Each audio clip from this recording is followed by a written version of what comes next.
উপদেষ্টাগিরি ছাড়লে তো আপনি রাস্তায় হাঁটতে পারবেন না আসিফ ভাই। কি অবস্থা হবে আপনি টের পাচ্ছেন না। 7 দিন টাইম দিলাম আপনারে। আমি যদি আসিফ নজরুল হইলাম নি, তাহলে আমি সাংবাদিক যারা আছে না ফ্যাসিবাদের বিরোধী, তাদের সাথে কথা কইয়া কয়েকটা রিকমেন্ডেশন নিতাম। কইতাম যে আমার একটা বাসসের সিপ লাগবে, কন্ত কারে করা যায়, 2-3টা নাম বলেন তো।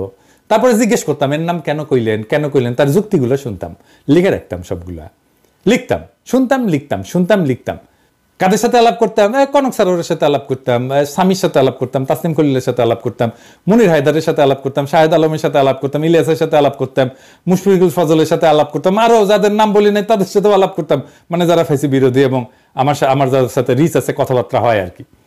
তারপরে করতাম কি, মতিউর রহমান চৌধুরী মানে মানব জমিনের, তারপর নুরুল কবির নিউজের, মাহমুদুর রহমান ভাই এবং শফিক রেহমানকে কইতাম যে আমি সবচেয়ে বেশি রিকমেন্ডেশন আসছে এই কয়েকজনের 3জন বা 5 জনের নাম ওনাদের দিতাম, যে কইতাম যে আপনারা এই 3জন বা 5 জনের ইন্টারভিউ নিয়ে আমাকে একজন বেচা দেন, মুরব্বী মানুষ, কোনো সমালোচনা হইতো না।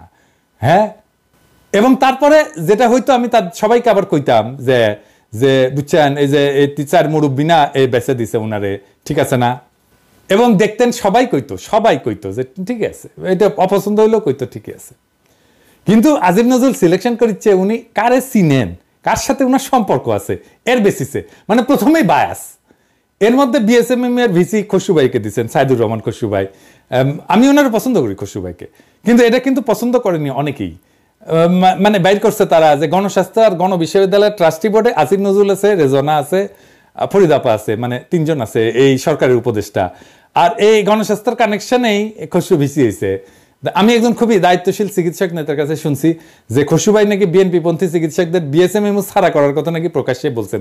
সত্য মিথ্যা জানি না, কিন্তু যিনি আমারে বলছেন তিনি খুবই দায়িত্বশীল মানুষ। আমি আর নাম কইলাম না, কইলে চিনবেন আপনারা, তো উনি না জানে কথা বলবেন না। তো তাইলে তো সিলেকশন আমরা আর মামুরা হইতেছে, তাই না আসিফ ভাই? হ্যাঁ, সিরিয়াস বায়াস আছে সব সিলেকশনে। এইবার আসেন, শিল্পকলা একাডেমির পরিচালক সৈয়দ জামিল আহমেদকে সিলেক্ট করছেন, ওটা নিয়ে কথা বলি। জামিল আহমেদ নিজেই জানাইতেছেন যে তারে আসিফ নজরুল রাজি করাইছে, বুঝছাও। আসিফ নজরুল নিজেও জানাইতেছে ফেসবুকে পোস্ট দিয়া যে শিল্পকলার সিলেকশন পছন্দ হবে। উনি খুব কনফিডেন্ট। হ্যাঁ, প্রফেসর ইউনূসের সরকার গঠিত হওয়ার আগে উনি কি কইছিলেন, আওয়াজ দিছিলেন যে এই সরকার আমাদের পছন্দ হবে, বুঝছাও। তারপরে কাহিনী কিচ্ছা বাড়াইলো এই সৈয়দ জামিল আহমেদের, দেখলাম উনি বোরকা বিরোধী। তারপরে দেখা গেল মুজিবের মূর্তি ভাঙছে জনতা, ধানমন্ডি 32 নম্বর পুড়েছে, আর জামিল আহমেদ কান্দে শেষ আর কি। হ্যাঁ, হাউ মাউ করে কান্দে শেষ, পারে তো গড়াগড়ি দেয় আর কি। আমি এনে গুগল করে দেখলাম উইকিপিডিয়ায় যে মালতে কে, আসেন আমরা একসাথে পড়িয়ে গুগল থেকে, উইকিপিডিয়া থেকে লিখিচ্ছে উইকিপিডিয়ায় 1975 সালে তিনি Indian council for cultural relation থেকে একটা বৃত্তি লাভ করছে। ঢাকা বিশ্ববিদ্যালয়ের ইংরেজি সাহিত্যের অনার্স পড়া বাদ দিয়া দিল্লির ন্যাশনাল স্কুল অফ ড্রামাতে যোগদান করেছে। তারপর 1975 থেকে 78 পর্যন্ত 3 বছর উনি পড়াশোনা করেছে। তারপর ইব্রাহিম আলকাজি এবং বিবি কারান্তের অধীনে আরো 1 বছর শিক্ষানবিশ ফেলো হিসেবে কাজ করেছে 4 বছর।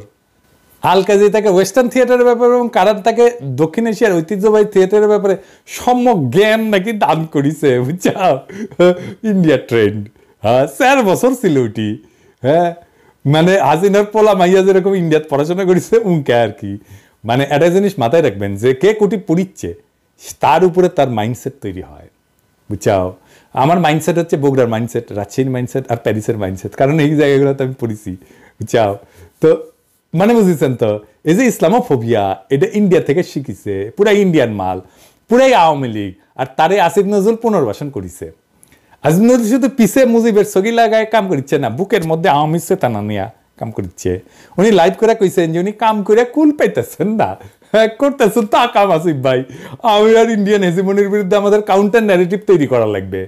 আমাদের 3টা রাষ্ট্রীয় প্রতিষ্ঠানে পুনর্দখল করা লাগবে, বাংলা একাডেমি, শিল্পকলা একাডেমি আর ইসলামিক ফাউন্ডেশন। আপনি অবলীলায় শিল্পকলা একাডেমিতে পাড়া আওয়ামী লীগ আর ইন্ডিয়ান ট্রেন্ড মানুষ বসায় দিলেন আর কাম করিচ্ছেন। হ্যাঁ, এতগুলা মানুষের রক্তের উপর দিয়ে ক্ষমতা যাইয়া এই কাম করলেন আপনি। উপদেষ্টাগিরি ছাড়লে তো আপনি রাস্তায় হাঁটতে পারবেন না আসিফ ভাই। কি অবস্থা হবে আপনি টের পাচ্ছেন না। আসিফ নজরুল মাহবুব মোর্শেদের বাসসের চিফ বানিয়েছে।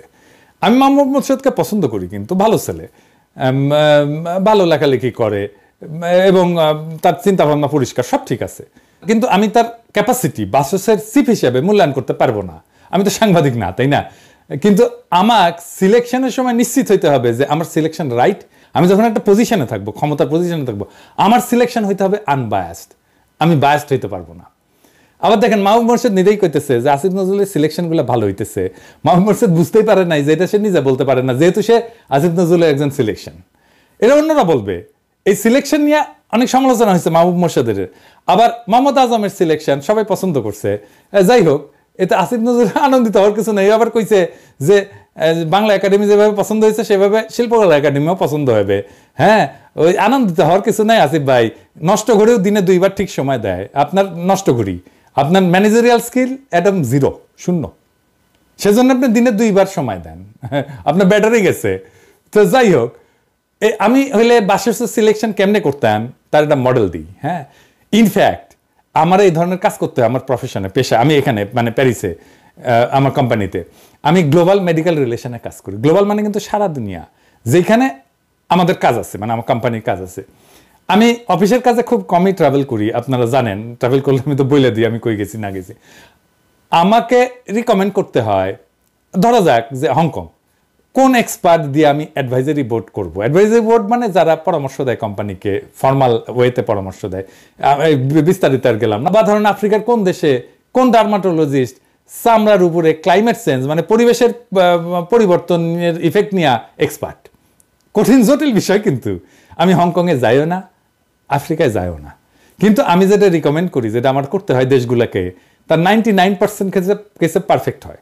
আমার টুলস আছে। আমি সারা দুনিয়ার ডাক্তার কি করে, কই থাকে, কোথায় চাকরি করে, কোন কনফারেন্সে যাইতেছে, কি পাবলিশ করিচ্ছে, কার সাথে কোলাবোরেশন করিচ্ছে, কার সাথে সে রিসার্চ করিচ্ছে, তার রিসার্চের ফোকাস কি, এমনকি কার কাছ থেকে কত টাকা পয়সা নিয়ে যেতে, এটা এক ক্লিকে বের করে ফেলি। টুলস আছে, যাক সেটা অন্য আলাপ।